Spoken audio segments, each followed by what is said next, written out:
বর্তমান সরকার সাধারণ মানুষের কল্যাণে কাজ করে যাচ্ছে, এমনটাই জানিয়েছেন দুর্যোগ ব্যবস্থাপনা ও ত্রাণ মন্ত্রী আসাদুল হাবিব তুলু। শনিবার দুপুরে লালমনিরহাটে শহীদ রাষ্ট্রপতি জিয়াউর রহমানের ৪৫তম শাহাদাত বার্ষিকী উপলক্ষে দুস্থ ও অসহায় মানুষের মাঝে খাবার বিতরণ উপলক্ষে এক সংক্ষিপ্ত বক্তব্যে তিনি একথা বলেন। পরে দোয়া মাহফিলে প্রয়াত রাষ্ট্রপতি জিয়াউর রহমানের আত্মার মাগফিরাত এবং জিয়া পরিবারের সকল সদস্যের সুস্বাস্থ্য কামনা করা হয়।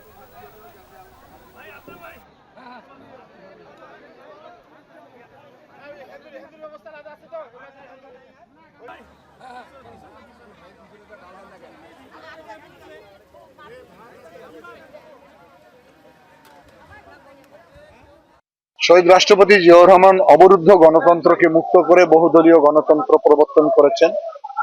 সে কারণেই বাংলাদেশ যদিও মাঝে মাঝে পথ হারিয়ে ফেলে, কিন্তু তার প্রতিষ্ঠিত দল বাংলাদেশ জাতীয়তাবাদী দল এই গণতন্ত্র পুনরুদ্ধারের জন্য সবসময় লড়াই সংগ্রাম করে যায়।